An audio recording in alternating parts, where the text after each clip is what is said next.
Before independence, we were approximately 40-something million or 60-something million. Now we are almost 180 million.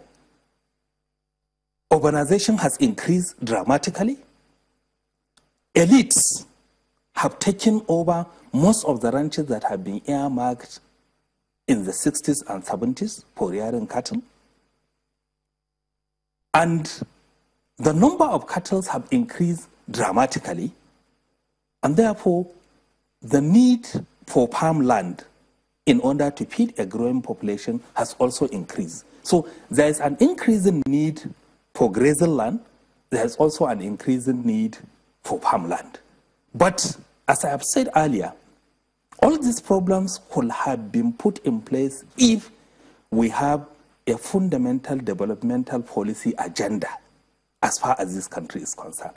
We are a country that is not having long-term developmental planning. And once you are a country, a developing of that nature, you don't have medium and long-term development plan in order to define what are your realistic development needs sector by sector, and therefore plan and put resources across those needs in a systematic way.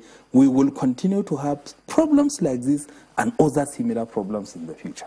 Well, definitely, we will continue to have, we sincerely hope that with this kind of killings do not continue, because some people will say that, yes, we have identified, from what you have talked about, the issues seem to be pretty clear. What is not clear is why the killings are happening. If there's a scarcity of resources, as we know right now, there's still land, as it were, in many states of the Federation. And a lot of the states are saying ranching is the way to go. We need to modernize the way in which we keep cattle. We cannot continue to graze them freely as we used to, owing to the resources that are getting scarce by the day. Why do you think it would seem that there is a resistance of this modern way of keeping cattle? There is a resistance because our approach to development policy is elitist. Whenever you want to undertake any policy intervention, the key factor behind its success is to be able to bring every single stakeholder to make him to understand the benefit of that. Naturally, people are resistant to change.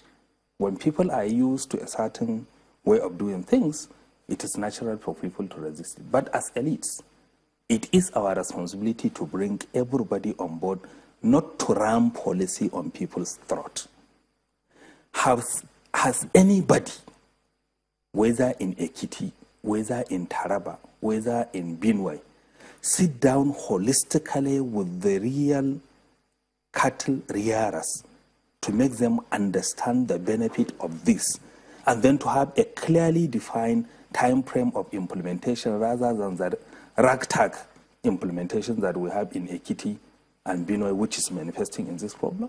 Ragtag? Yes, it's ragtag. You term it ragtag? Yes. The governor of Benue State will not agree with you. In fact, according to him, this law, which they have now finally passed and he has signed into law, came from the people, came from the from the State House of Assembly. There was a period for hearing that did not happen. There was also a time lag for implementation. From the testimonies of the governors of Taraba and Benue, there was supposed to be a period over 6 months in which herdsmen were supposed to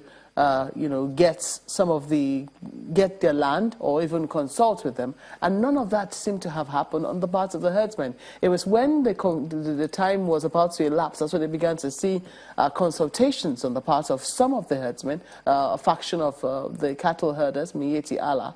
Another faction, Mieti Allah Kauta Hore, resisted outrightly and said there was no way they were going to go with the no grazing law, which or the anti-grazing law, which the governor had come up with. Thank you very much. In your question, you have raised fundamental two issues that I have given answer to the issues that I have raised.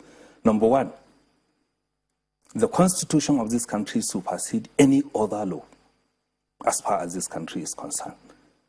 And the constitution guarantees the right of every single Nigerian citizen to reside anywhere and do his business without hindrance, provided he is law-abiding. That is one. It's a good thing. I'll take it. Yeah, because it's a good thing. It's a good thing you put the caveat. Yes, because provided you're law-abiding. the law in Benue State is unconstitutional. Why do you say so? Yeah, I say so because it is trying to impinge on some group of people from practicing their legitimate business in a state under the Federal Republic of Nigeria. Now, what I'm saying in effect is that there is nothing bad in ranching. I see it as a very good and fantastic idea, because if you ranch the cattle, it will not make them to be moving about and therefore losing viable energy and nutrients. It will grow more fatter, it will give you more milk.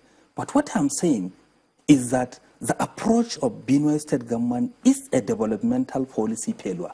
You cannot have a situation whereby you want to change something within 6 months, when for over 100 years, people are used to a given system of life. It's not fair.